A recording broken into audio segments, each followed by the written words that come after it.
Alam niyo, nag-uusap-usap tayo, West Philippine Sea, may nakita tayong mga barko ng China na malalaki. Ito po, hindi na to kailangan pumasok pa sapagkat nandito sila sa sistema mismo natin ng ating power grid. Privately owned ang transmission ng UK noon. I was redeemed because noong 2017 we're already pushing na dapat government at least the systems operation. Kasi this is include national security. Hindi po ito malayo. In fact, isa pang news, tinanggal ng UK ang NARI system for the same reason that I am saying now. Kung ilalayo natin, sasabihin natin, hindi na tayo Pilipino nito. Pinagbalit na natin ng 30, parang pinagbenta na natin sa pilak yung ating bansa.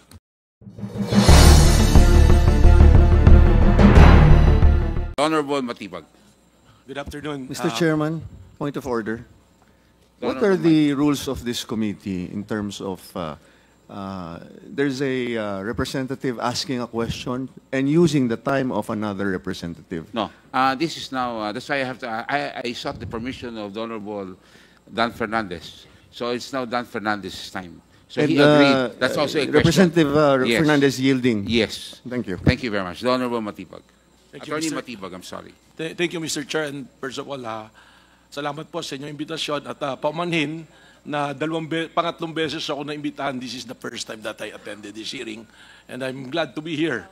I'm here just a former president and now just a consumer at isa pong Pilipino. I was just listening to the report and to the statement of President Almeida and the good lawyer of NGCP. I've heard that report long time ago. That's the same things that they've been saying na magtulungan tayo, magayos tayo. But let me share my experience when I was the president for 5 years. Wala po kaming pagkakataon na nakapasok at na tingnan man lamang ang mga pasilidad ng NGCP na pag-aari ng Transco. Ngayon lamang po ako nakakita na kami yung may-ari ng bahay at gusto mong tingnan kung anong ginagawa sa bahay mo, hindi kayo pwedeng pumasok. I just like to remind everyone, pinag-uusapan natin dito, presyo, 3% ba, 10% ba, ganito yung binayaran. But more than that, this is something that should be a concern of everyone, and that is the national security and the national interest of our country. Alam niyo, nag-uusap-usap tayo, West Philippine Sea, may nakita tayong mga barko ng China na malalaki. Ito po, hindi na to kailangan pumasok pa sapagkat nandito sila sa sistema mismo natin ng ating power grid. Nanonood po ako ng hearing ninyo, pinanood ko yung replay. Sinaga ko talagang panoorin.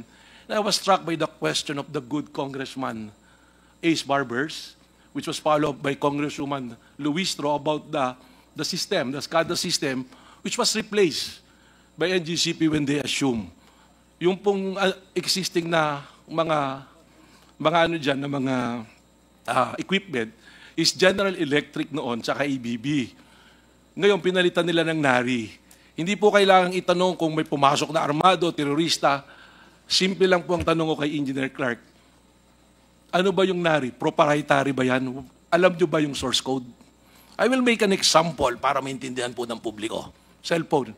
Lahat tayo may cellphone, hindi po ba? Hardware. This is Apple, iPhone. Anong software? iOS, di ba? Pag nakalimutan mo po, Mr. Chairman, yung password ng iyong cellphone, hindi ba pwede kang mag-message, forgot password, ipapaalala sa'yo? Ibig bang sabihin, yung SCADA ba na ginather, yung mga data ng ating power grid, hindi ba nakikita ng China? Tatlong control, walang single red button. There was already an incident na nagkaproblema ang power grid natin. It was resolved remotely. Twice already na nangyari. So ano ibig sabihin nito? Remotely pwedeng gawin. Hindi po totoo. Magaling si Engineer Clark, alam ko, na-research ko yung background niya yung sa mga yung mga performance doon. Pero ang tanong, do you know the source code? Proprietary yan eh. When we made the research, when we made the presentation doon sa Senado, lumabas that NARI is a state-owned company na used by a military. So nag-report kami niyan, December 2019. We were able to capture yung website nila. Yun yung pinipresent ni Congresswoman Luistro. Sabi ko, ito yung dokumentong binigay namin noon sa Senado. Nakita namin. Kiniklaim talaga nila na first overseas nila na paggamit na equipment at ng SCADA ang Pilipinas. Nung niraise namin yung issue sa Senado, February, tingnan nyo ngayon sa website ng NARI kung nandun pa, wala na. But I have the screenshot already.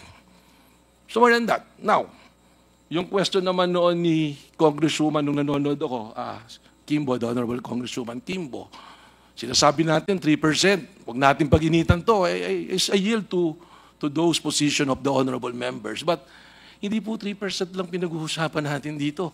The presentation of IMAP was very clear. Nakita nyo yung diferensya because of the delay. But even before that, there was the study done by Butuan, the power plan of Butuan. I'm sure the good chairman knows about this.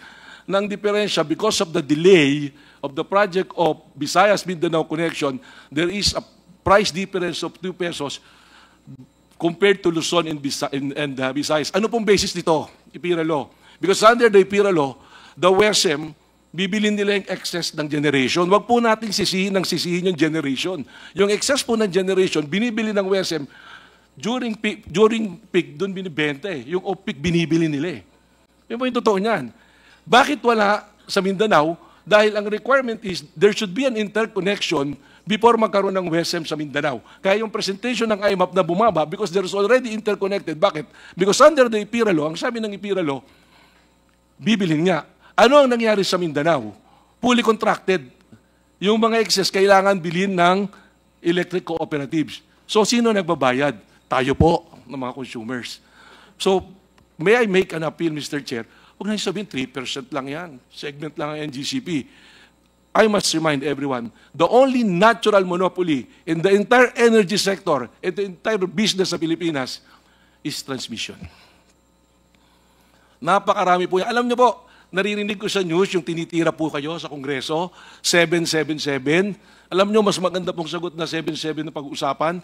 Yung 7 na violation sa concession agreement ng NGCP, yung 7 po na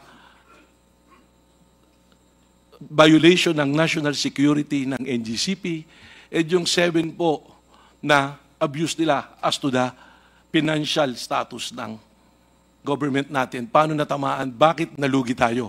Ang ganda po ng opening statement ni Mr. Almeda. Binili namin to ng per square. Pero pag binilikan po natin, it violates the IPIRA law. Because under the IPIRA law, dapat maximum value makuha mo eh. That is in the implementing rules ng IPIRA law natin eh. Hindi natin nakuha yung maximum value. Katunayan, we're losing. During the time of Transco, sinisisi natin Transco, delay, ganito, ganyan, kaya natin binigay. Doon pa rin yung delay eh. Mr. Chair, point of clarification. My clarification is, Transco rin na nagpabid nito eh. Kayo rin, di ba? Hindi po. No, yes or no?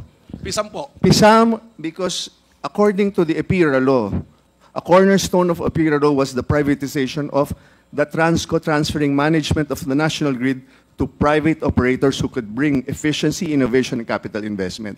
So, joint kayo ng Transco and Pisam who bidded this in 2007 as ito po, clear. Tama po, Mr. Chair. Unfortunately, Attorney Matibag was not part of Transco at that time. But, Because if I was there at that time, I will not allow it. Yes, but let us be clear, Attorney Matibag. So, before you answer May I the reclaim question- my time, Mr. Chairman? Are you done with your... Well, Are you done? alam nyo, hindi ho tayo matatapos kung gusto nyo. Oo. Meron pa po sana kung gustong idagdag. Mr. Chairman, I Mr. said Chairman. there is 777. Mr. na Chair. violation nila. Okay, Mr. thank you Chair. very much, Honorable Attorney So Matibag. I just wrap up. Mr. Yes, Chair. I will give you 2 minutes to Chair. wrap up. Ito kasi yung Hindi lang problema, po. tinawag niyo po ako rito, nananahimik na ako eh. Okay. Kaya nabuksan yung ganito eh. Ako po hindi nagre-represent ng taong Okay. bayan na po yung pinag-uusapan dito. In fact, I was a victim of mga white paper and everything during that time. Pero ngayon, wala namang maakusa sa akin ako ipagkakakitaan ko to kung ano man. So I can speak freely. I'm speaking as a public now. I'm speaking for the Filipino people when we are singing the national anthem. Hindi tayo papayag, di ba? Huwag tayo magpapapi. Hindi na tayo kailangan sakupin. They are there in their system. Because ibinenta natin. Let me cite this. Tama po yung sinasabi nyo. I was very happy last week to find out to read the news from Reuters. Alam niyo po ba ang ginawa ng United Kingdom? Na dati ang nagpapatakbo rin ay China yung... Mr. Chair, I think private malayo na company. yung ano niya, Mr. Chair eh. Hindi po malayo So, yun. because the question is direct Wait, wait. kanina eh. Dali lang. Dr. Say, I asked him to wrap up. Please wrap up so we can go back to the Honorable Dan Fernandez. Privately owned ang transmission ng UK noon. I was redeemed because noong 2017 we're already pushing na dapat government at least the systems operation. Kasi this is include national security. Hindi po ito malayo. In fact, isa pang news, tinanggal ng UK ang NARI system for the same reason that I am saying now. Kung ilalayo natin, sasabihin natin, hindi na tayo Pilipino nito. Pinagbalit na natin ng 30, parang pinagbenta na natin sa pilak yung ating bansa. Thank you very much, Attorney. Pero you will agree, Attorney Matipag, that nung nagkabentahan, Transco was also part of that sale kasama. It was Pisamo was under it. But you were not the president. Maybe we can ask. Yeah, but you were Attorney- not the president. I was not the president, but, But, you know, somebody in the as- room can answer it because Yeah. Attorney Alabanza was part of Pisamo. Okay, we will discuss that later.